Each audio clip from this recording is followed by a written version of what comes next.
Pemirsa terpancing emosi karena tidak kuat mendengar tangisan anaknya yang masih bayi. Seorang pria di Serang, Banten tega menghabisi nyawa istrinya.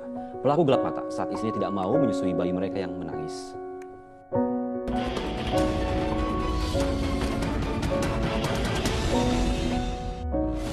Telah ditemukan sesosok mayat di dalam karung.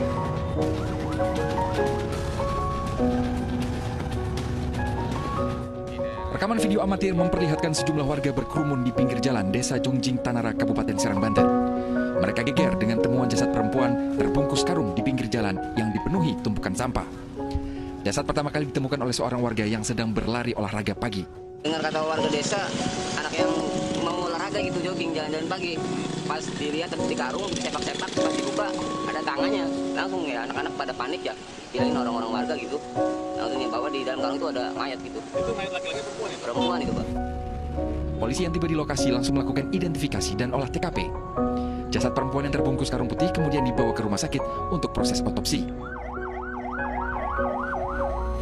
Tak butuh waktu lama bagi polisi mengidentifikasi korban setelah ada pihak keluarga yang mencocokkan bentuk rambut, posisi gigi, dan pakaian yang dikenakan korban. Dan salah satu keluarga yang mengidentifikasikan ciri khas dan ciri umum dari korban ternyata mengalami beberapa pencocokan, mulai dari data primer berupa sidik jari, kemudian data sekunder. Perburuan pelaku berbuah hasil. Tak lain dan tak bukan adalah suami korban sendiri.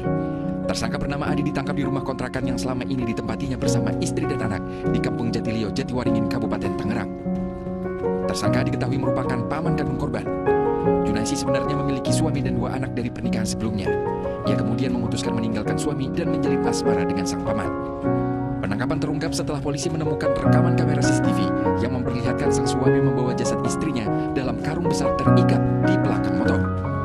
Dengan santainya tersangka berjalan melewati lingkungan yang masih gelap gulita untuk membuang jasad istrinya Junaisi. Kepada polisi, Adi mengaku tega menghabisi nyawa istrinya Junaisi karena tak kuat mendengar tangisan anak korban.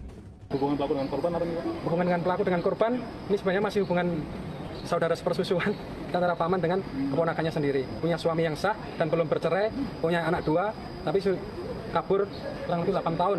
Sudah kabur dari rumah, kemudian menjalin asmara dengan pamannya sendiri.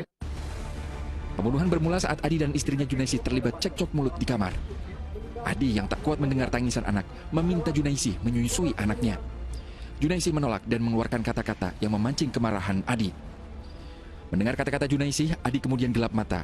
Dengan menggunakan kasur, Adi membekap istri hingga kehabisan nafas. Ia kemudian mencoba menghilangkan jasad istrinya dengan dibungkus dalam karung dan dibuangnya di jalanan yang penuh dengan tumpukan sampah. Adi kini harus merasakan dinginnya penjara. Ia dijerat pasal 338 KUHP tentang pembunuhan dengan ancaman 15 tahun penjara. Tim Liputan.